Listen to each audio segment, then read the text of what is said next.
எகிப்து Israel மோதல் 6 பேர் மரணம். செங்கடல் அமெரிக்காவின் கல்லறையாக மாறும். ஹவுதி அறிவிப்பு. கத்தார் எரிவாயு நிறுத்தம். ஐரோப்பாவில் சோகம். பாப் எல் மாண்டெப் வழியாகச் செல்ல US-UK கப்பல்களுக்கு நிரந்தர தடை. ஏமன் அதிகாரி அறிவிப்பு. என்னங்க, நல்லா இருக்கிறீங்களா? சுட சுட நியூஸ் கேட்கலாம்னு ஆவலோட வந்திருப்பீங்க. வாங்க கேட்டுறலாம். கேக்கறதுக்கு முன்னாடி நம்ம சேனல்ல சப்ஸ்கிரைப் பண்ணிக்குங்க, பெல் ஐகானையும் அழுத்தி விட்டுருங்க.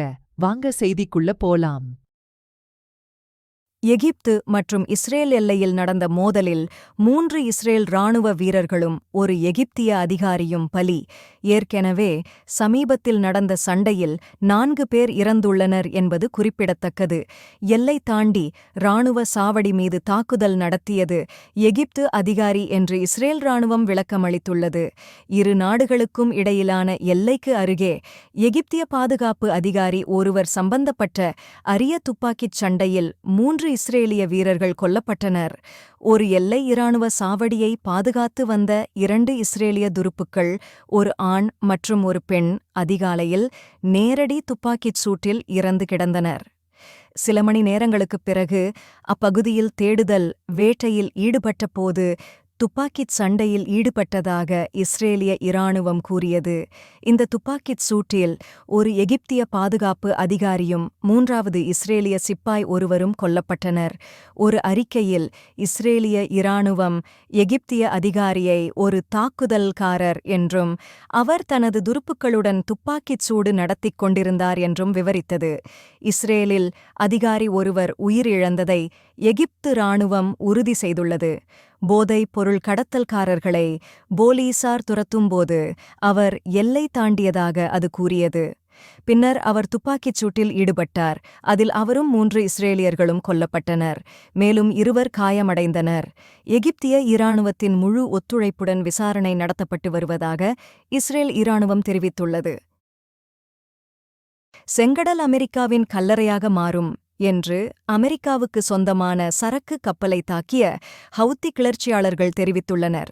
ஏமனுக்கு எதிரான உங்கள் நடவடிக்கைகள் தோற்கடிக்கப்படும் என்றும் எங்கள் முழு பலத்துடன் உங்களை சந்திப்போம் என்றும் நாங்கள் அமெரிக்கர்களிடம் கூறுகிறோம் என்று அன்சருல்லா அதிகாரி கூறுகிறார்.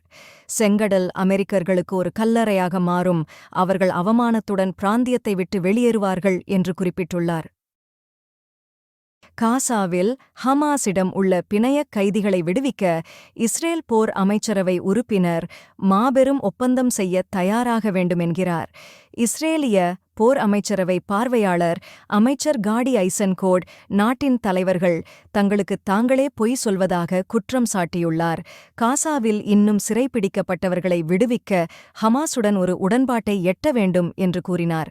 காசாவில் நடந்த சண்டையில் கொல்லப்பட்ட ஐசன்கோட்டின் மகன் மற்றும் மருமகன் இருவரும் 5 உறுப்பினர்களைக் கொண்ட அமைச்சரவையில் நமக்கு நாமே பொய் சொல்வதை நிறுத்த வேண்டும், உண்மையை தைரியத்துடன் உரைக்க வேண்டும், பணைய கைதிகளை வீட்டிற்கு கொண்டுவர ஒரு பெரிய ஒப்பந்தத்திற்கு வழிவகுக்க வேண்டும் என்று டைம்ஸ் ஆஃப் இஸ்ரேல் திங்களன்று செய்தி வெளியிட்டுள்ளது. உங்கள் நேரம் முடிந்து கொண்டிருக்கிறது. கடந்து செல்லும் ஒவ்வொரு நாளும் கைதிகளின் உயிருக்கு ஆபத்தை விளைவிக்கிறது என்று ஓய்வு பெற்ற ஜெனரல் கூறினார். ஏமன் ஹவுத்தி கிளர்ச்சியாளர்கள் தாக்குதல் காரணமாக செங்கடலில் இயற்கை எரிவாயு ஏற்றுமதியை நிறுத்தியது கத்தார். ஏமனில் அமெரிக்கா மற்றும் இங்கிலாந்து நடத்திய பயனற்ற வான்வழித் தாக்குதல்களால் ஏமன் பாதிக்கப்படாத நிலையில் ஹவுத்தி கிளர்ச்சியாளர்களுடன் நடந்து வரும் சர்ச்சைக்கு மத்தியில் பாப் எல் மண்டேப் ஜலசந்தி வழியாக திரவமாக்கப்பட்ட இயற்கை எரிவாயு போக்குவரத்தை கத்தார் நிறுத்தியுள்ளது. 2021ஆம் ஆண்டில் மேற்கு ஐரோப்பா அதன் இயற்கை எரிவாயு தேவைகளில் சுமார் 13% பூர்த்தி செய்ய கத்தாரை நம்பியிருந்தது. இது பிராந்தியத்தில் 2வது பெரிய சப்ளையராக கத்தாரை நிறுவியது.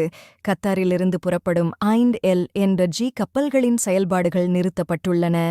இங்கே கவனிக்கவும், ஹவுத்திகள் இஸ்ரேலுக்குள் செல்லக்கூடிய கப்பல்களை மட்டுமே தடுத்து வந்தனர். ஆனால் கத்தார் ஐரோப்பாவுக்கு செல்ல வேண்டிய கப்பல்களை நிறுத்தியதில் ஏதாவது பின்புலம் உண்டா என்பதை தயவு செய்து கமெண்டில் தெரிவியுங்கள்.